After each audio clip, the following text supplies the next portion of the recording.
Hello दोस्तों, स्वागत है आप सबका एक बार फिर से हमारे चैनल मेगजोन पर। लास्ट टर्म पे हम लोगों ने अपना स्टील वाला चैप्टर यहाँ पर शुरू किया था और स्टील क्लासिफिकेशन में हम लोगों ने लास्ट टर्म तक मैग्नीशियम और हिंडालियम तक पढ़ लिया था।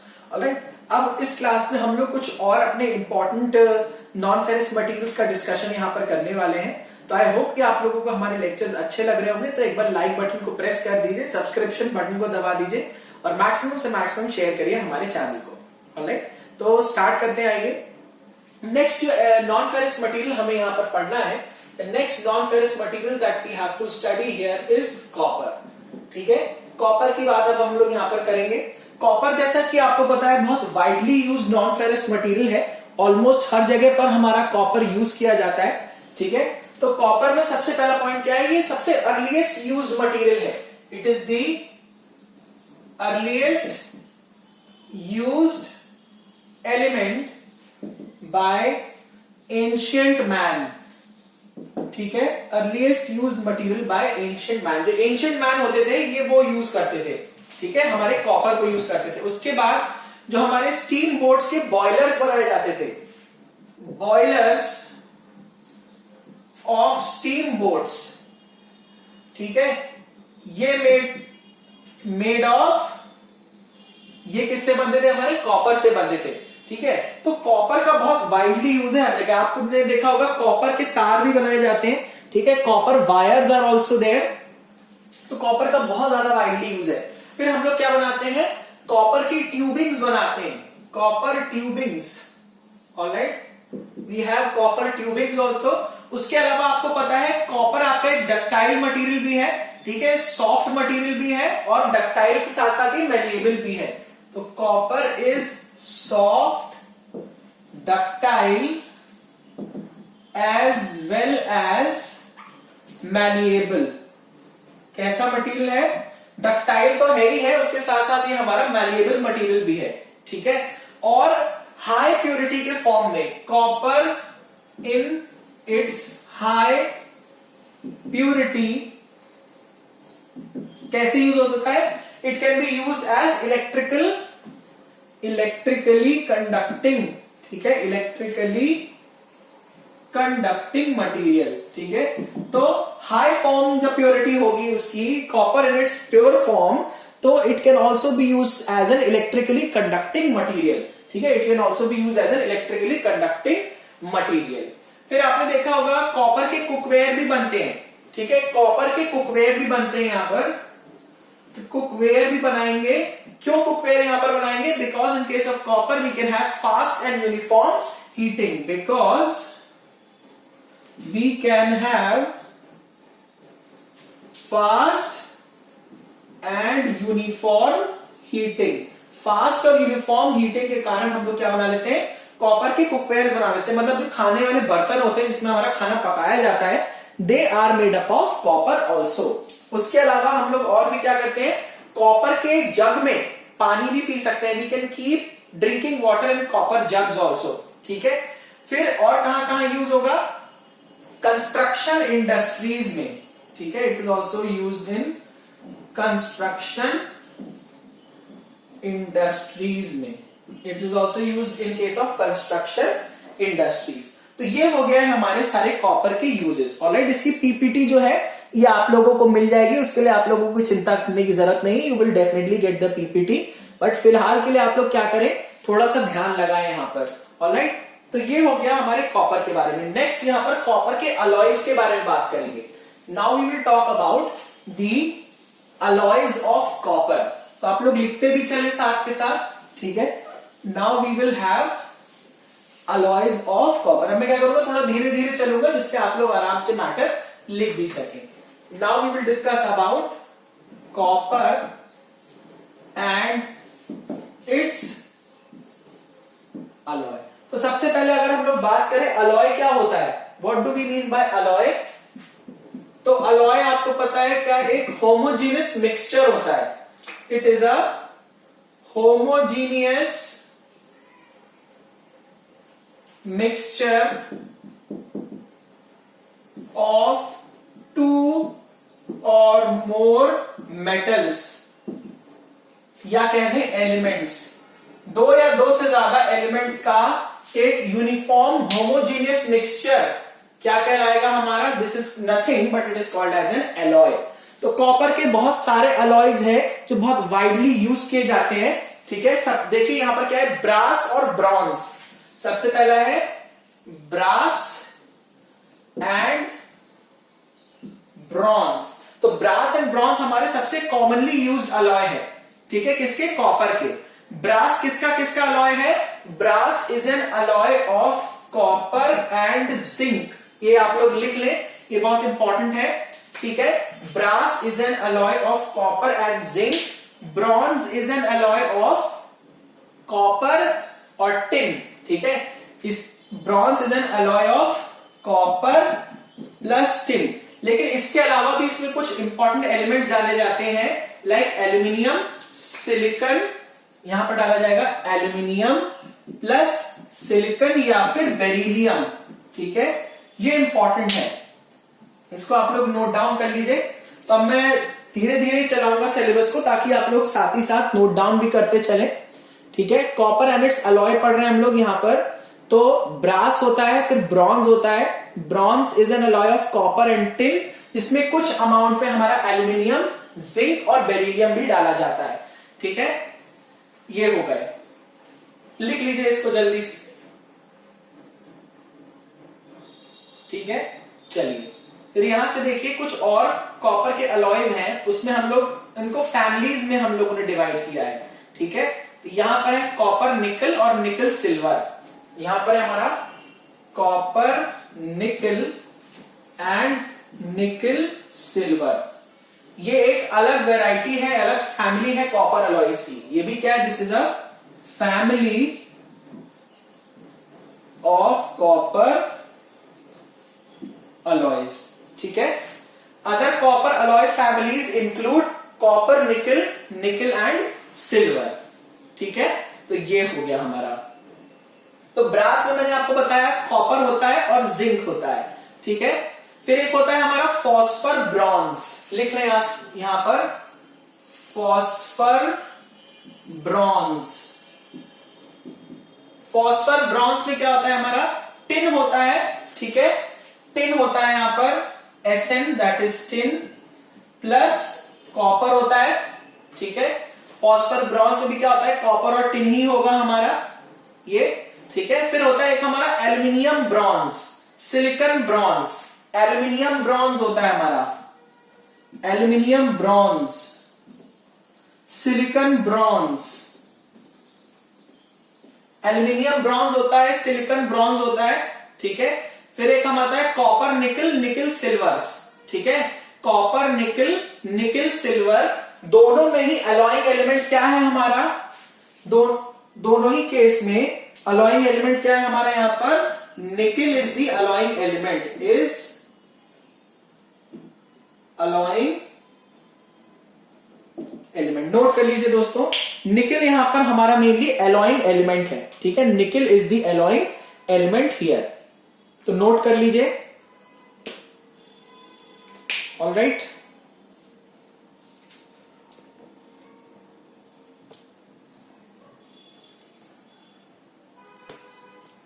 तो आई थिंक अब थोड़ा विजिबिलिटी और बेटर आ रही होगी, पास कर दिया है मैंने।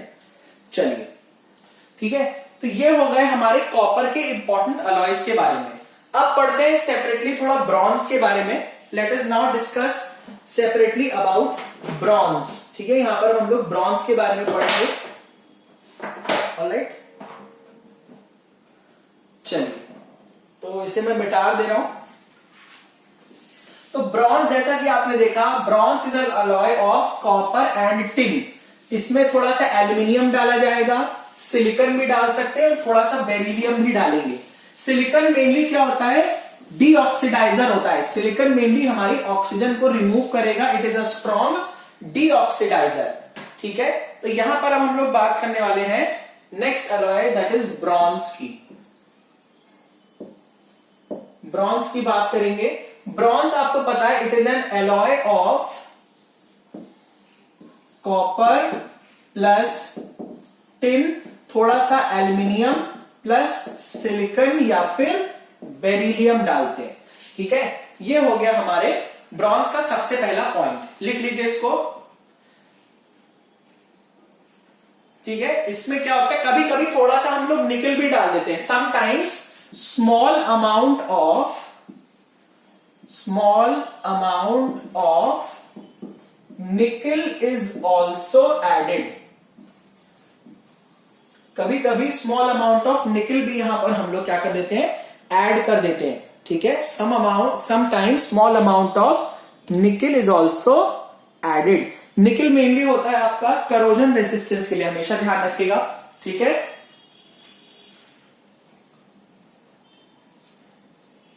ये इस दूसरी प्रॉपर्टी क्या है, stronger than brass. Stronger than brass, brass से ज्यादा स्ट्रॉन्ग होता है हमारा ब्रॉन्ज। ठीक है, लिख लीजिए it is stronger than brass. और इसमें कुछ और इंपॉर्टेंट प्रॉपर्टीज हैं, करोजन रेजिस्टेंस अच्छा होगा, टेंसाइल प्रॉपर्टीज अच्छी होंगी, विथ लिख लेंगे good corrosion resistance and tensile properties.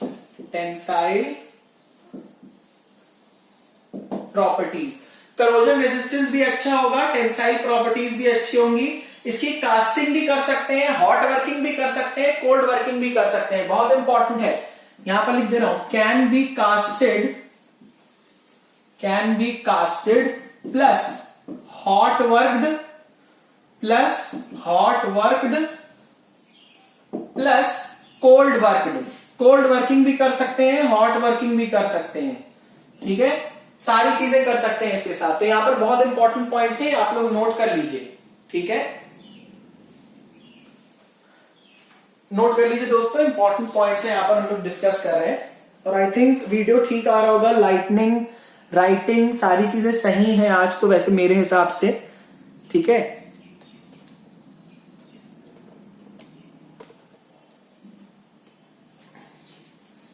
ठीक है, चलिए नेक्स्ट देखिए, यहां पर इसके एप्लीकेशंस देखें। तो एप्लीकेशंस की अगर बात करें, ये हमारी बेयरिंग्स बनाने के भी काम आता है। ठीक है, बेयरिंग्स आपने पढ़ा होगा, बेयरिंग्स बनाने के काम आएगा। उसके अलावा ये चाइनीज आर्टिफैक्ट्स, ठीक है, चाइनीज आर्टिफैक्ट्स के लिए भी काम आता है। चाइनीज आर्टिफैक्ट्स में भी काम आएगा हमारा। क्या चीज, ब्रॉन्ज की बात कर रहे हैं। और कहां पर ये आएगा, सर्जिकल एंड डेंटल इंस्ट्रूमेंट्स। ठीक है, surgical and dental instruments, surgical and dental instruments के काम आ जाएगा। लिख लीजिए दोस्तों, इसको नोट कर लीजिए, फिर मैं इसको रब करूंगा। ठीक है, तो बहुत इंपॉर्टेंट है, यहां पर सिर्फ और सिर्फ हम लोग इंपॉर्टेंट पॉइंट्स ही डिस्कस कर रहे हैं, फालतू में कोई भी एक्स्ट्रा मटेरियल यहां पर या एक्स्ट्रा इंफॉर्मेशन हम लोग डिस्कस नहीं करेंगे। ठीक है, ये हो गया। तो सबसे पहले किसका अलॉय है वो लिख लिया हमने। फिर स्मॉल अमाउंट ऑफ निकल इसमें भी ऐड कर सकते हैं, ब्रास से स्ट्रॉन्गर होता है, good resistance and tensile properties होती हैं। कैन बी कास्टेड, कास्ट भी कर सकते हैं, हॉट वर्किंग भी कर सकते हैं, कोल्ड वर्किंग भी कर सकते हैं। फिर इसके एप्लीकेशंस लिख लीजिए, फिर हम लोग नेक्स्ट टॉपिक करेंगे यहां पर स्टार्ट। नेक्स्ट है टाइटेनियम के बारे में थोड़ा सा देखेंगे। ठीक है, टाइटेनियम के बारे में देखेंगे।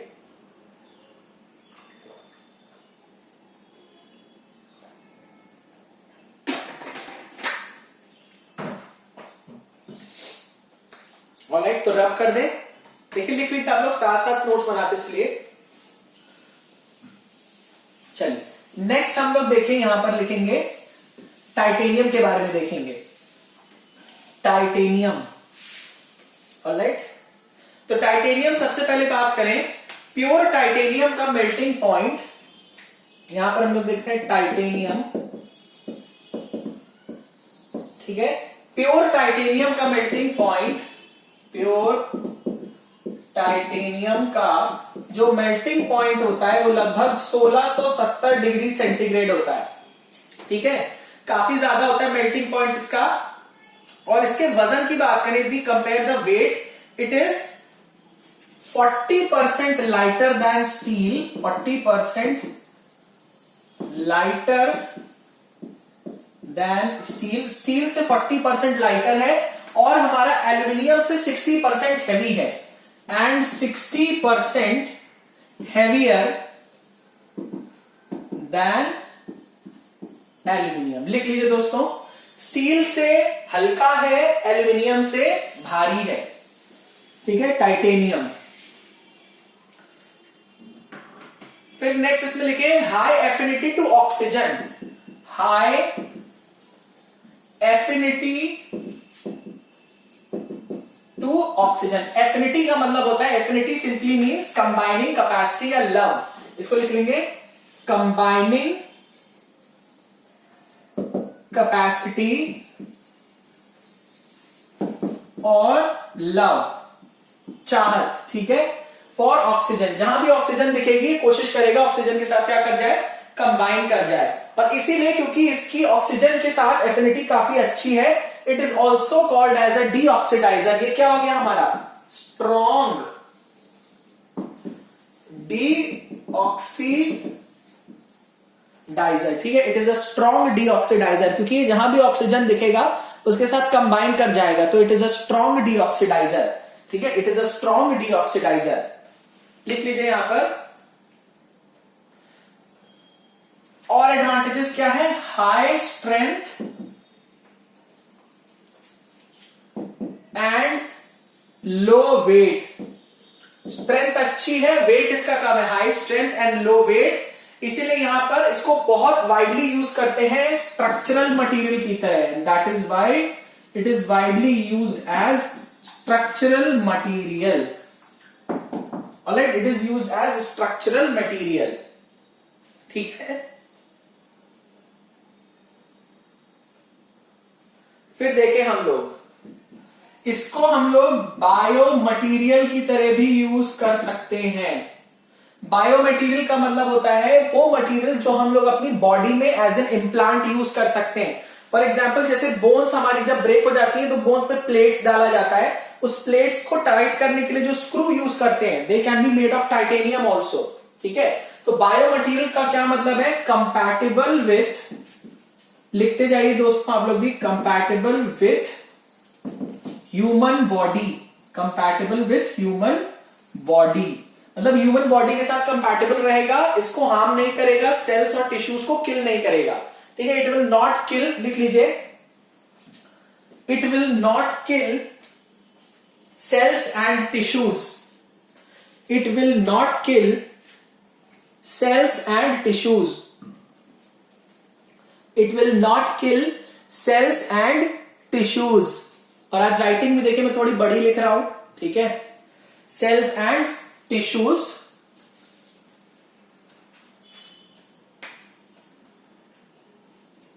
और एक और क्या है यहां पे, गुड करोजन रेजिस्टेंस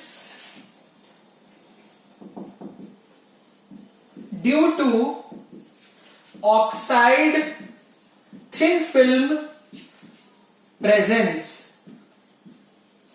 ऑक्साइड की थिन फिल्म की प्रेजेंस के कारण इसका जो करोजन रेजिस्टेंस होता है वो भी बहुत अच्छा हो जाता है हमारे टाइटेनियम का। ठीक है, टाइटेनियम का। ठीक है, लास्ट पॉइंट क्या है इसमें, कभी कभी क्या होता है कुछ जगहों पर जहां हमें ज्यादा स्ट्रेंथ चाहिए होती है वहां पर इसकी स्ट्रेंथ उतनी हाई नहीं होती। ठीक है, हाई तो है स्ट्रेंथ, लेकिन कभी कभी जहां हम लोग को ज्यादा स्ट्रेंथ वाले एप्लीकेशंस में यूज करना है वहां पर हम लोग क्या कर देंगे, sometimes alloying of titanium is also carried out to increase the strength,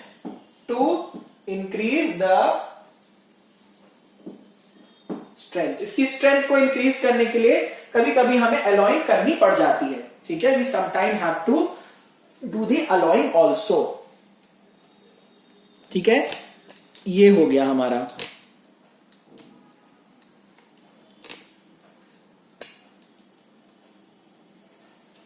alright, चलिए नेक्स्ट देखते हैं। यहां पर हम लोग नेक्स्ट क्या है हमारा, निकिल।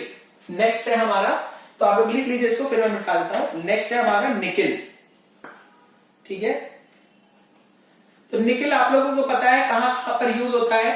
निकिल की अगर हम लोग बात करें, अच्छा लिख लीजिए पहले आप लोग, फिर हम लोग डिस्कस करेंगे ये, ठीक है। तो आप लोग साथ साथ अपने नोट्स बिल्कुल बनाते चलिए, 1 घंटे का लेसन यहां पर हम लोग ये कवर करेंगे। नेक्स्ट है आपका निकिल। निकिल की बात करें तो निकिल हमारी बैटरीज में यूज होता है, आप लोगों को पता है nickel is used in batteries. उसके अलावा टरबाइन ब्लेड्स बनाने में भी यूज होता है, ठीक है। निकिल एज अ कैटलिस्ट भी यूज कर लेते हैं हम लोग उसे, ठीक है। कहां कहां पर यूज होता है हमारे निकिल, देखें निकिल कहां कहां यूज होता है। पहला बैटरी में यूज होता है, दूसरा इलेक्ट्रोप्लेटिंग करने के लिए यूज होता है हमारा, ठीक है। It is use in electroplating also. और कहां पर यूज होता है, स्टेनलेस स्टील में, स्टेनलेस स्टील में यूज होता है, ठीक है। और कहां पर यूज होता है हमारा, और यूज होता है हमारे टरबाइन इंजन्स में, टरबाइन इंजन्स में भी यूज होता है, टरबाइन के इंजन्स में भी यहां पर यूज हो जाता है, ठीक है। तो ये हो गए निकल्स के कुछ हमारे कॉमन एप्लीकेशंस। तो अभी फिलहाल हम लोग क्या पढ़ रहे हैं, नॉन फेरस मटेरियल्स के बारे में पढ़ रहे हैं, ठीक है। तो नॉन फेरस मटेरियल्स में हमारा कॉपर हमने पढ़ा, ठीक है। टाइटेनियम हम लोग ने पढ़ा, ये हो गया निकल, ऑलराइट, ये हो गया हमारा निकल।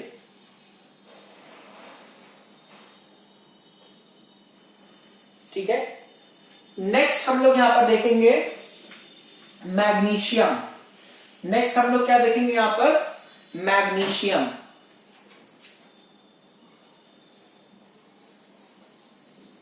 नेक्स्ट हम लोग यहां पर देखेंगे मैग्नीशियम। तो मैग्नीशियम भी क्या है, मैग्नीशियम आपका बहुत एक वाइडली यूज्ड मटेरियल है, बहुत वाइडली यूज्ड एलिमेंट है, ठीक है। लाइट वेट होता है, कुछ इंपॉर्टेंट पॉइंट्स है इसके, लाइट वेट, लाइट, ठीक है, लाइट वेट होता है, मशीनेबिलिटी अच्छी होती है, इट हैज लाइट वेट, लिख लीजिए आप लोग, it has light weight, good machinability, good machinability,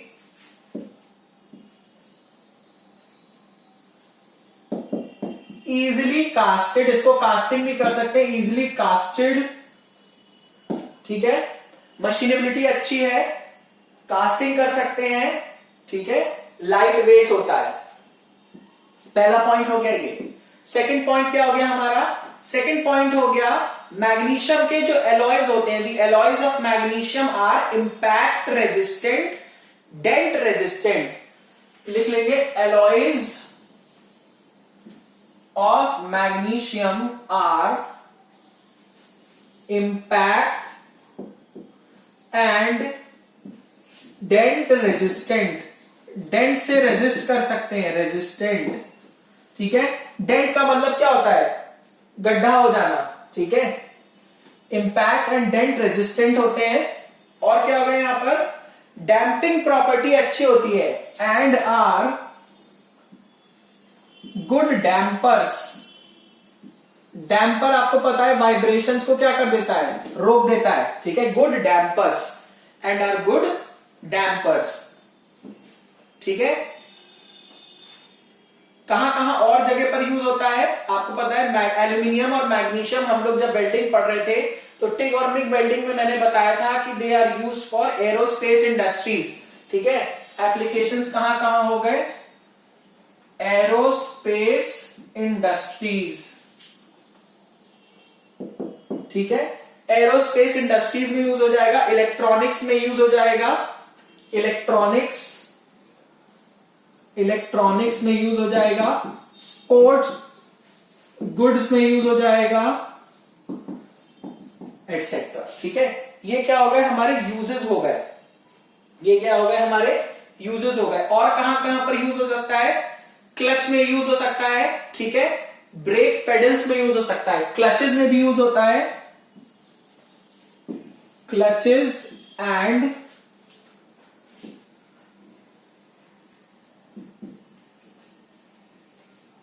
break pedals में भी यूज हो सकता है, सॉरी,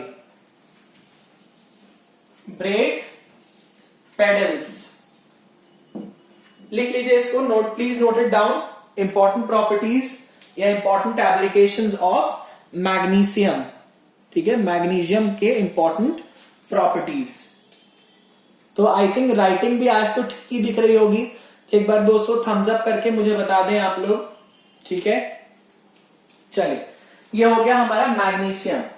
नेक्स्ट यहां पर देखेंगे, अब स्टार्ट करेंगे स्टील। अच्छा, लिख लीजिए please right it down. Live चलता है तो आप लोग कोशिश करिए लाइव सेशन में ही अपना काम आधे से ज्यादा खत्म कर लें, ठीक है।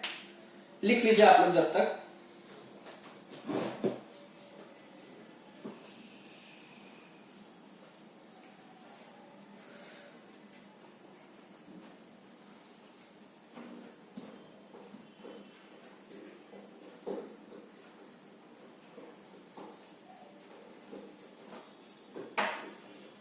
लिख लीजिए।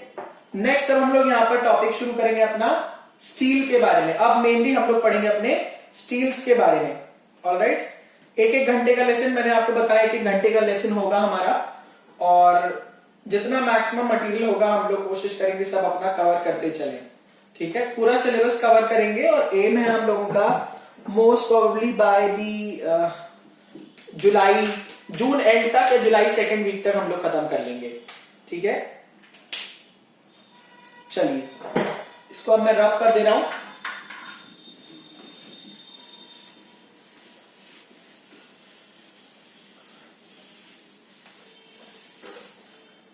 चलिए, ठीक है। देखिए, अब स्टार्ट करेंगे हम लोग अपना स्टील के बारे में, ठीक है। Now we will start with the steel. Alright, now we will start with steel. तो स्टील सबसे पहले देखें, स्टील लिखिए, सबसे पहला पॉइंट यहां पर we are now starting with steel, and the first point is it is an alloy of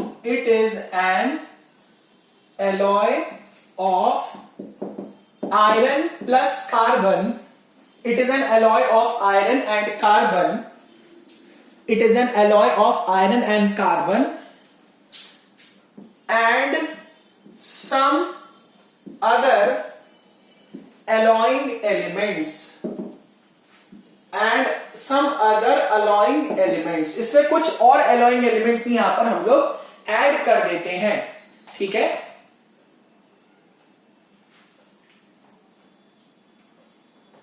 ठीक है, ये हो गया। अब हम लोग स्टील का क्लासिफिकेशन करेंगे दो पार्ट्स में। स्टील का क्लासिफिकेशन करेंगे दो पार्ट्स में। एक होगा मेरा लो अलॉय स्टील, एक होगा मेरा लो अलॉय स्टील, एक होगा मेरा हाई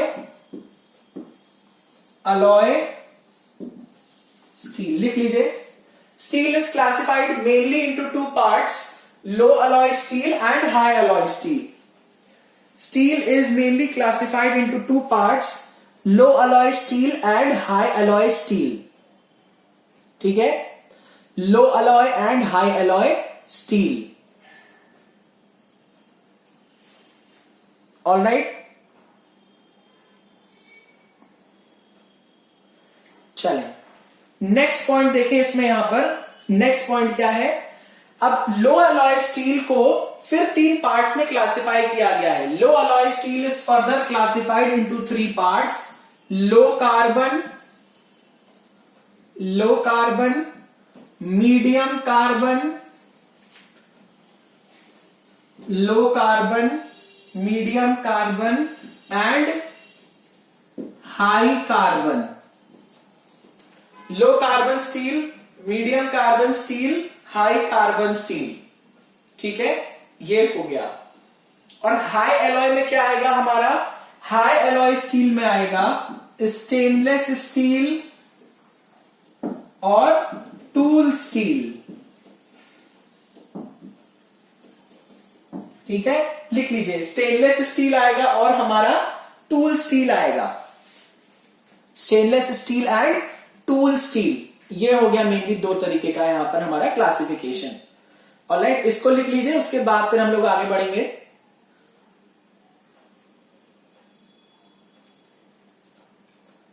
तो आई होप दोस्तों कि आज का लेक्चर ठीक चल रहा होगा। वैसे मैंने कोशिश तो रोज ही करते हैं कि कुछ ना कुछ सही करते रहे, ठीक है।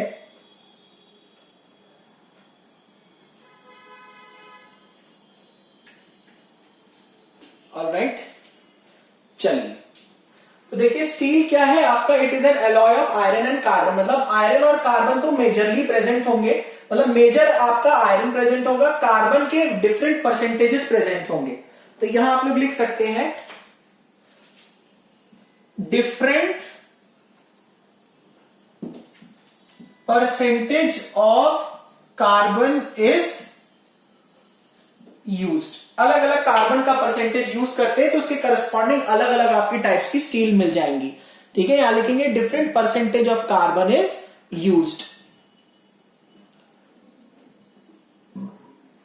ऑलराइट, चलें तो जितना लाइव में हम लोग कवर कर लेते हैं, कोशिश करिए आप लोग सारा चीजें यहीं पर कवर कर लीजिए, अलग से आप लोगों को कुछ भी कवर नहीं करना पड़ेगा। अब देखिए यहां पर लो कार्बन स्टील, कौन सी कार्बन स्टील्स होंगी। देखिए सबसे पहले लो कार्बन स्टील हमारी वो होंगी जिसमें वेट परसेंटेज ऑफ कार्बन, इसमें क्या होगा, मैं बात कर रहा हूं यहां पर परसेंटेज वेट ऑफ कार्बन कितना होने वाला है, लेस देन 0.25, लेस देन 0.25, ठीक है। लेस देन होगा 0.25 वेट परसेंटेज ऑफ कार्बन, ठीक है। मीडियम कार्बन की बात करें तो यहां पर 0.25 से लेके कितना होगा 0.60, यहां बात कर रहे हैं वेट परसेंटेज, ठीक है। Here also we are talking about the weight percentage, weight percentage, alright. High carbon steel की बात करें तो हाई कार्बन स्टील में कितना हो जाएगा, ये हो जाएगा मेरा 0.6 से 1.4%, क्या होगा wait percentage of carbon. Note कर ले दोस्तों, इसको इंपॉर्टेंट है यहां पर, ठीक है। This is an important thing, alright, note कर लीजिए। तो लो कार्बन स्टील में कितना हो गया, less than 0.25% weight of carbon हो गया। इसके अलावा क्या हो गया हमारा medium carbon steel, medium carbon steel में क्या होगा, मीडियम कार्बन स्टील में 0.25 से लेके 0.60 वेट परसेंटेज ऑफ कार्बन हो जाएगा, ठीक है। उसके बाद क्या हो गया हाई कार्बन स्टील, ठीक है। आप लोग नोट करते चलिए, please note side by side.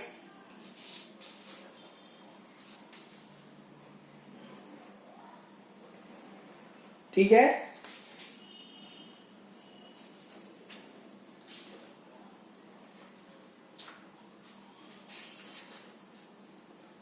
चलिए नेक्स्ट अब देखते हैं यहां पर हम लोग, नेक्स्ट देखेंगे high alloy steel. High alloy steel में क्या होता है, हाई एलॉय स्टील में आपके दो हैं, दैट इज स्टेनलेस स्टील और टूल स्टील। तो स्टेनलेस स्टील में क्रोमियम का जो वेट परसेंटेज है, यहां पर स्टेनलेस स्टील में greater than 11% weight of chromium, लिख लीजिए यहां पर 11% बाय वेट क्रोमियम डाला जाता है, greater than 11% by weight chromium is added, alright. ये क्या है आपका, ये आपका स्टेनलेस स्टील हो गया, ठीक है। This is called as the stainless steel, this is called as stainless steel. फिर एक यहां पर नोट कर ले, एक स्टील होता है हैडफील्ड स्टील, एक क्या होता है हमारा हैडफील्ड स्टील, ठीक है। एक होता है हमारा यहां पर Hadfield steel, Hadfield steel, Hadfield steel में लगभग 12% मैंगनीज डाला जाता है। नोट कर ले यहां पर 12% मैंगनीज, ठीक है, 12% manganese, please note it down. Hadfield steel has 12% manganese, alright. चलिए अब इसको मैं रब कर दे रहा हूं, now I am rubbing this,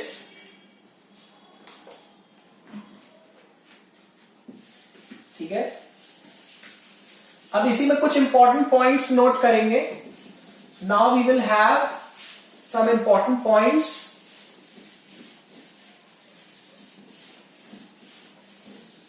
देखिए पहला इंपॉर्टेंट पॉइंट नोट करिए, if silicon is added, if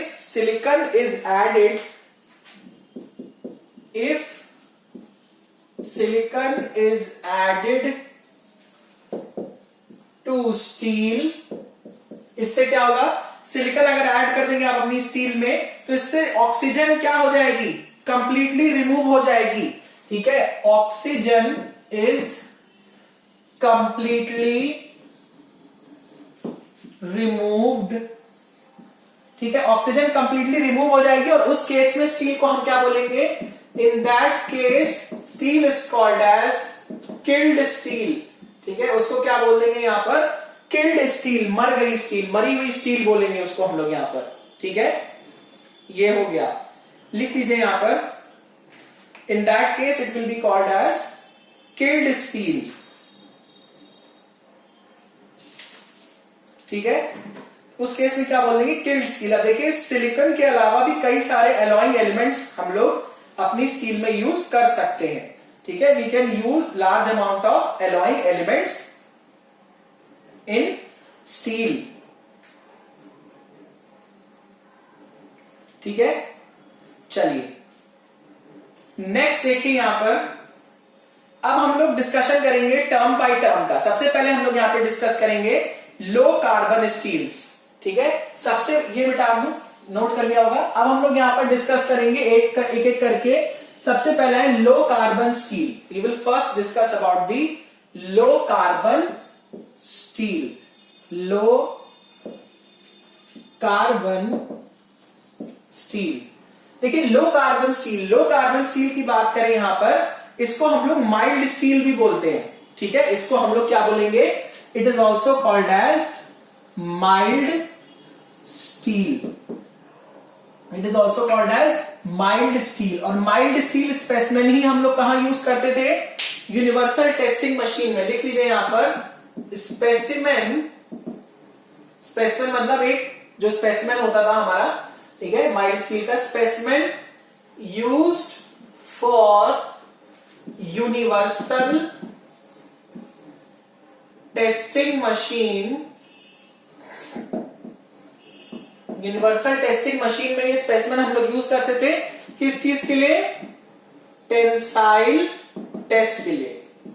किस चीज के लिए यूज करते थे, टेंसाइल टेस्ट के लिए हम लोग जो स्पेसिमेन यूज करते थे, that was mainly made from the steel. कौन सी, हमारी माइल्ड स्टील से बना होता था। ठीक है, वो किससे बना होता था, माइल्ड स्टील से।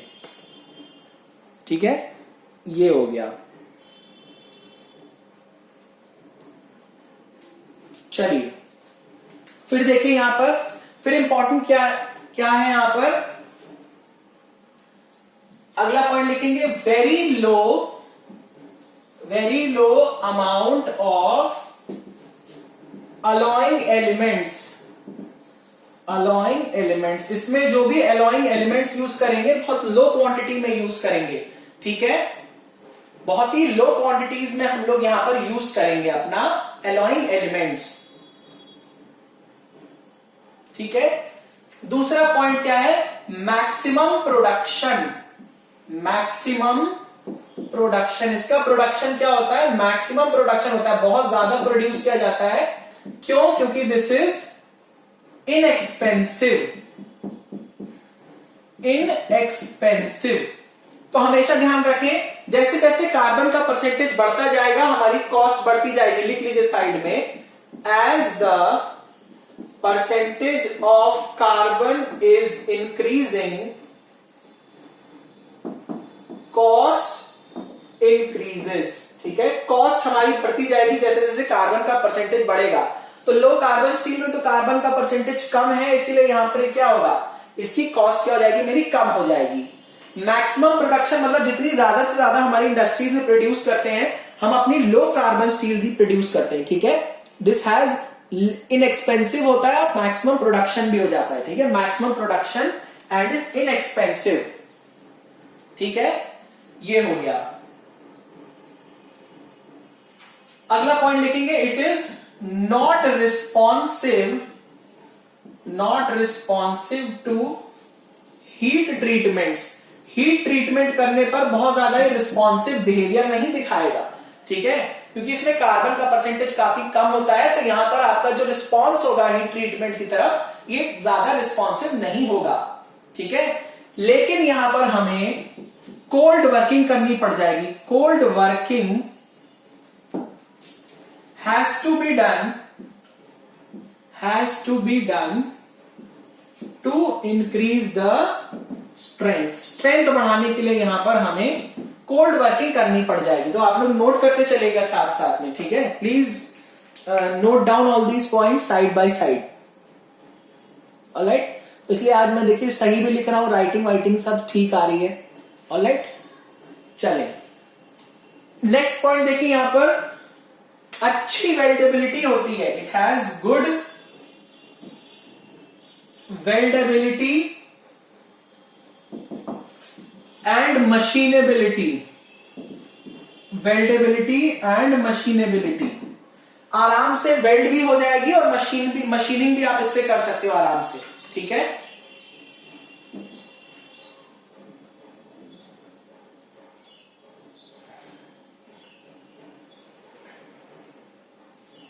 ठीक है, ये हो गया। फिर एक यहां पर नोट पॉइंट है HS हाई, एक सेकेंड, ये है हमारा हाई स्ट्रेंथ लो अलॉय स्टील। हाई स्ट्रेंथ लो अलॉय स्टील, हाई स्ट्रेंथ लो अलॉय स्टील्स हमारी क्या होती हैं कि एक टाइप की लो कार्बन स्टील्स हैं जिसमें आपके अलॉइंग एलिमेंट्स यूज करे जाएंगे copper, vanadium, nickel, molybdenum. Copper, vanadium, nickel और molybdenum are used as alloying elements,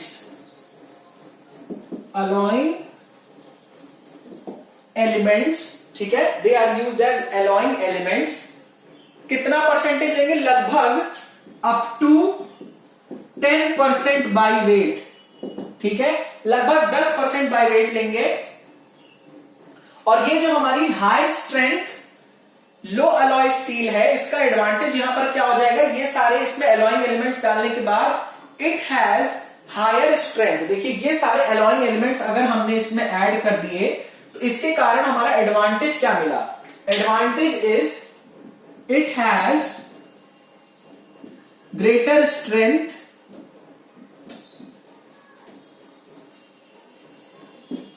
and can be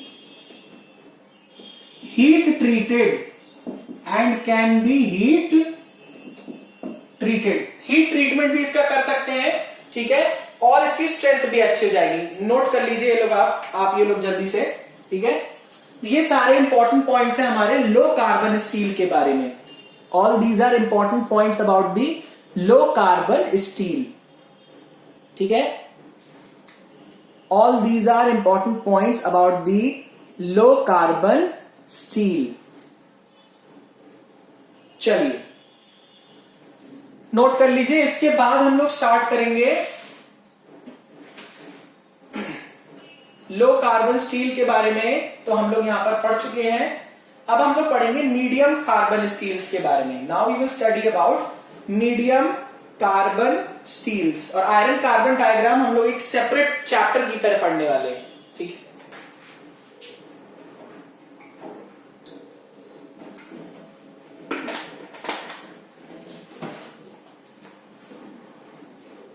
देखिए पिछले वाले लेक्चर में मैंने प्रोजेक्टर यूज किया था, लेकिन अब हम लोग प्रोजेक्टर यूज नहीं करेंगे, ठीक है। We will not use the projector now, rather हम लोग क्या कर लेंगे, यहां पर इसी तरीके से पॉइंट्स नोट डाउन करेंगे, ठीक है।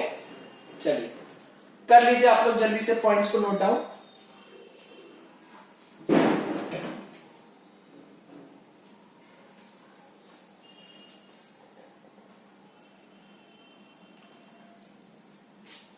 HSLA का फुल फॉर्म क्या है? हाई स्ट्रेंथ लो अलॉय स्टील। HSLA का फुल फॉर्म है, मैं यहां लिख दे रहा हूं, HSLA is high strength low alloy high strength low alloy steel. ठीक है,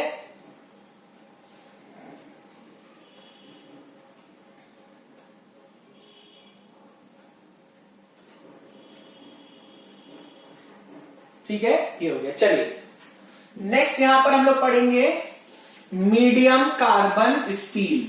ठीक है, नेक्स्ट हम लोग यहां पर पढ़ेंगे medium carbon steel. Next we will study about the medium carbon steel. तो मीडियम कार्बन स्टील में सबसे पहला पॉइंट क्या है, हमारे जो परसेंटेज ऑफ कार्बन है ये वेरी करेगा 0.3 से लेके 0.6% पे। यहां पर हम लोग पढ़ रहे हैं मीडियम कार्बन स्टील। सबसे पहला पॉइंट क्या है, परसेंटेज ऑफ कार्बन कहां से कहां तक वेरी करेगा, वेरिंग बिटवीन 0.3% टू 0.6%। सबसे पहला और सबसे इंपॉर्टेंट पॉइंट। ठीक है,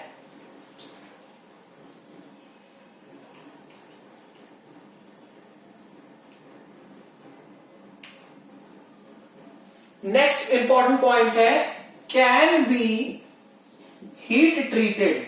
कैन बी हीट ट्रीटेड, इसका हीट ट्रीटमेंट हम लोग कर सकते हैं। हीट ट्रीटमेंट के ऊपर भी हम लोग को एक अलग से पूरा चैप्टर पढ़ना है। ठीक है, हीट ट्रीटमेंट के ऊपर भी हम लोग अलग से एक चैप्टर पढ़ेंगे। तो यहां पर लिख लीजिए कौन कौन से हीट ट्रीटमेंट कर सकते हैं। क्वेंचिंग कर सकते हैं, जैसे सारी चीजें हम लोग पढ़ेंगे।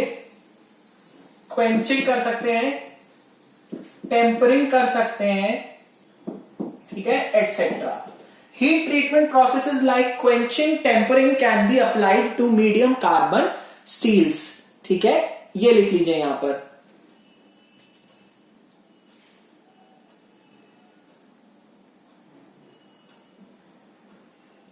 ऑलराइट, चलिए ठीक है। नेक्स्ट पॉइंट यहां पर लिखिए लो hardenability। They have low hardenability। they have low hardenability। इनकी hardenability क्या होती है, लो होती है। ठीक है, they have low hardenability। they have low hardenability। hardenability का क्या मतलब होता है, ability to get hardened। ठीक है, हार्ड होने की एबिलिटी को क्या कहते हैं, hardenability। नेक्स्ट यहां पर लिखिए, नेक्स्ट लिखेंगे क्रोमियम निकल या मॉलिब्डेनम के एडिशन से, क्रोमियम निकल और molybdenum when added, chromium nickel और molybdenum when added improves heat treatment capacity. Added improves heat treatment capacity. ठीक है, क्रोमियम निकल और मॉलिब्डेनम को ऐड करने से इसकी हीट ट्रीटमेंट कैपेसिटी बढ़ जाती है। ठीक है, और ऐसे हीट ट्रीटेड जो हमारी मीडियम कार्बन स्टील्स होंगी, heat treated medium carbon steels are stronger. लिख देता हूं, heat treated medium carbon steels are stronger but have lower ductility। stronger but have lower ductility। ठीक है, डक्टिलिटी इनकी कम हो जाएगी। They have lower ductility. Alright, are stronger but they have lower ductility. But they have lower ductility. ठीक है, ये हो गया। इनके एप्लीकेशंस कहां हो जाएंगे, railway tracks, gears, railway tracks हो गया, गियर्स हो गया, क्रैंक शाफ्ट हो गई, क्रैंक शाफ्ट एटसेट्रा। ये हो गए इनके एप्लीकेशंस। ठीक है, ये हो गए इनके एप्लीकेशंस। तो नोट कर लीजिए आप लोग, please note it down, please note it down. सबसे पहला पॉइंट क्या है? सबसे पहला पॉइंट है हमारा कार्बन का परसेंटेज कहां से कहां तक वेरी करेगा। दूसरी बात, इनको हीट ट्रीटमेंट दिया जा सकता है। लो कार्बन स्टील्स के केस में हम लोग हीट ट्रीटमेंट नहीं दे सकते थे। क्रोमियम, निकल या फिर मोलिब्डेनम के एडिशन से इसकी हीट ट्रीटमेंट कैपेसिटी इंप्रूव की जा सकती है। Heat treated medium carbon steels की स्ट्रेंथ ज्यादा होगी, लेकिन इनकी डक्टिलिटी क्या हो जाएगी? कम हो जाएगी। एप्लीकेशंस कहां कहां हो गए? रेलवे ट्रैक्स में, गियर्स में, क्रैंकशाफ्ट्स में एक्सेट्रा। इन जगहों पर हम लोग अपनी ये यूज कर सकते हैं। ऑलराइट, नोट कर लीजिए इसको जल्दी से। इसके बाद पढ़ेंगे हाई कार्बन स्टील्स के बारे में, ठीक है। इसके बाद we will study about the high carbon steels. Alright,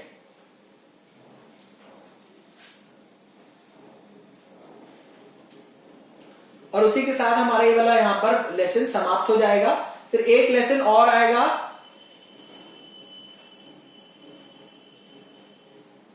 ठीक है, उसमें बाकी फिर लास्ट की चीजें हम लोग यहां पर पढ़ लेंगे। ऑलराइट,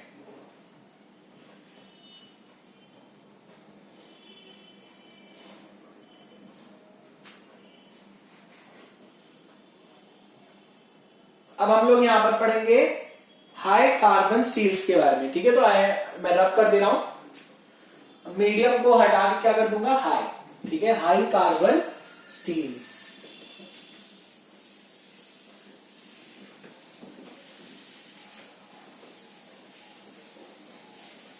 आई होप कि लाइट वाइट सब ठीक आ रही होगी। अब हम लोग देखेंगे हाई कार्बन स्टील्स। सबसे अब यहां पर देखेंगे हम लोग high carbon steels. High carbon steel में कार्बन का परसेंटेज 0.6 से लेके 1.4% तक वैरी करेगा। सबसे पहला और सबसे important point, the carbon percentage is varying between 0.6 to 1.4%, ठीक है। सबसे ज्यादा पहला इंपॉर्टेंट पॉइंट नोट कर लीजिए, please note it down. Please note down this first and the most important point, ठीक है। चलिए नेक्स्ट क्या है यहां पर? नेक्स्ट क्या है? कार्बन का परसेंटेज जैसे जैसे बढ़ता जाएगा, लिख लेंगे as the percentage of carbon increases. जैसे जैसे कार्बन का परसेंटेज हमारा इंक्रीज होता जाएगा, क्या क्या चीजें इंक्रीज होंगी? हार्डनेस इंक्रीज होगी, स्ट्रेंथ इंक्रीज होगी। लिख लेंगे हार्डनेस इंक्रीजेस, स्ट्रेंथ। अच्छा, हार्डनेस इंक्रीज हुई, स्ट्रेंथ इंक्रीज हुई, तो क्या चीज डिक्रीज हो जाएगी?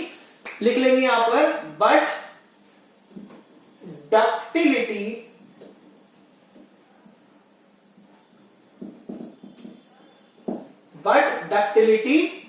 डिक्रीजेस।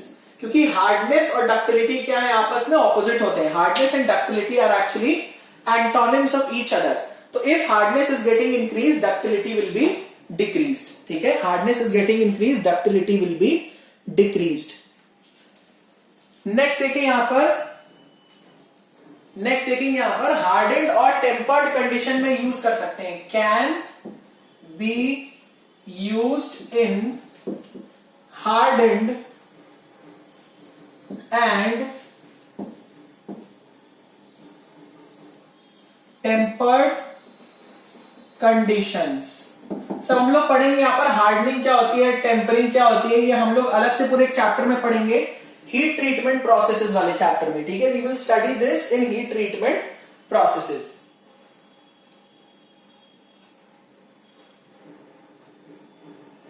ठीक है।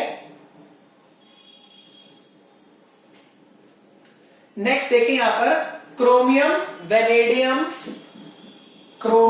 वेनेडियम और टंगस्टन को added as alloying elements produces hard carbide phases, carbides बना लेंगे, हार्ड कार्बाइड्स। ठीक है, इसको अगर हम लोग ऐड कर देंगे अपने हाई कार्बन स्टील में तो उसके करस्पॉन्डिंग हमारा क्या बन जाएगा, हार्ड कार्बाइड्स बन जाएंगे। ठीक है, ये हो गया हमारा। ठीक है, और लास्ट पॉइंट इसमें देखेंगे कहां कहां पर यूज होता है, वेयर दिस इज यूज्ड। सबसे पहले देखेंगे टूल और डाई स्टील्स में, used in tool and die steels. ठीक है, टूल्स एंड डाई स्टील्स क्यों यूज करेंगे यहां पर, क्यों यूज करेंगे, because of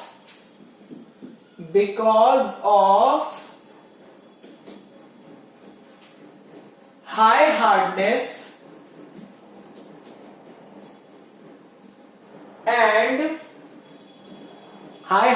and good wear resistance property। High hardness and good wear resistance properties की वजह से इसको हम लोग कहां यूज कर लेंगे, टूल स्टील्स में यूज कर लेंगे और डाई स्टील्स, मतलब टूल्स में और डाइज को बनाने के लिए अपने हाई कार्बन स्टील को यहां पर हम लोग यूज कर लेंगे। ऑलराइट, ठीक है, तो नोट कर लीजिए सारे पॉइंट्स बहुत इंपॉर्टेंट हैं और हम लोग सिर्फ इंपॉर्टेंट चीजें ही यहां पर डिस्कस कर रहे हैं। ऑलराइट, चलिए सबसे पहला इंपॉर्टेंट पॉइंट क्या है, कार्बन का परसेंटेज कितना होगा, 0.6 से लेके 1.4 तक। फिर जैसे जैसे कार्बन का परसेंटेज हमारा बढ़ता जाएगा उसके करस्पॉन्डिंग हमारी हार्डनेस बढ़ेगी, वेयर रेजिस्टेंस। एक और पॉइंट यहां पर नोट कर लें, हार्डनेस बढ़ेगा, वियर रेजिस्टेंस बढ़ेगा। कार्बन के बढ़ने से hardness is increasing, wear resistance increases, cost increases, ductility decreases. ठीक है, हार्डनेस और स्ट्रेंथ इंक्रीज होगी तो डक्टिलिटी हमारी कम हो जाएगी। ऑलराइट, ये हो गए हमारे इंपॉर्टेंट पॉइंट्स यहां पर। ठीक है, फिर क्या पॉइंट हमने बताया, क्रोमियम, वेनेडियम और टंगस्टन को अगर हम लोग एज एन एलॉइंग एलिमेंट इसमें यूज कर रहे हैं तो ये हमारे हार्ड कार्बाइड्स बना देगा। ठीक है, it will form hard carbides with high carbon steel.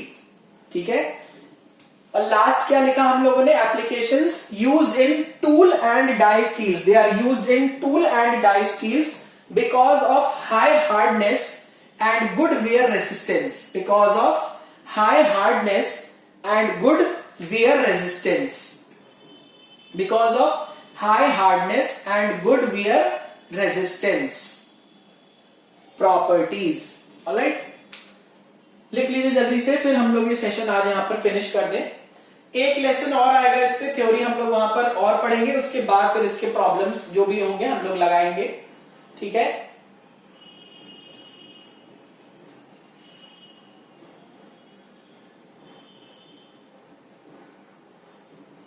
Alright,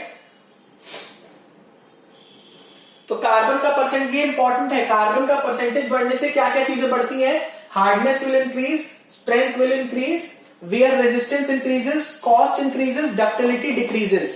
ठीक है, स्ट्रेंथ ऑफ मटेरियल्स में हम लोग पढ़ेंगे कि और क्या क्या चीजें होती है, कैसे हमारा ग्राफ शिफ्ट करेगा, टफनेस पे क्या असर पड़ेगा। ठीक है, ये सब हम लोग वहां पर पढ़ेंगे। ऑलराइट, तो लिख लीजिए जल्दी से इसे। Alright, please right it down and I hope कि आज वीडियो क्वालिटी ठीक आ रही होगी। देखिए आधे में थोड़ी लाइट कम थी, फिर बाद में हम लोगों ने इंप्रूव कर दिया। ठीक है, धीरे धीरे हम लोग भी इंप्रूवमेंट कर रहे हैं, क्योंकि टेक्नोलॉजी जैसे जैसे पता चलती जाती है हम लोग फिर उसे यूज करते रहते हैं अपने लेक्चर्स में। एंड आई डेफिनेटली होप कि आप लोग फॉलो कर रहे होंगे। ऑलराइट, तो बस आप लोग से यही मेरी मतलब रिक्वेस्ट है कि मैक्सिमम से मैक्सिमम शेयर जरूर करते रहिए। ठीक है, ताकि और लोगों को भी पता चलता रहे हमारे प्लेटफॉर्म के बारे में और वो भी हमारे प्लेटफॉर्म से पढ़ सकें, क्योंकि यहाँ पर हम लोग रेगुलरिटी हम लोगों ने मेंटेन करके रखी है। हर दिन लेक्चर्स आते हैं, कोई भी ऐसा दिन नहीं होता जिस दिन लेक्चर्स को अपलोड नहीं किया जाता है। ऑलराइट, चलिए लिख लीजिए आप लोग। ठीक है, लिख लीजिए ठीक है। तो चलिए, thank you so much for watching this lesson, और आई होप कि लाइव में आज आप लोग को ठीक दिख रहा होगा और आप लोग ने नोट डाउन सारे पॉइंट्स कर लिए होंगे। अपने नोट्स बनाते चलिए, ठीक है, और हो सके तो दूसरों की भी मदद करिए अपने नोट्स के through. So thank you so much for watching and do share, subscribe, Unacademy पर भी फॉलो कर लीजिए। Thank you so much.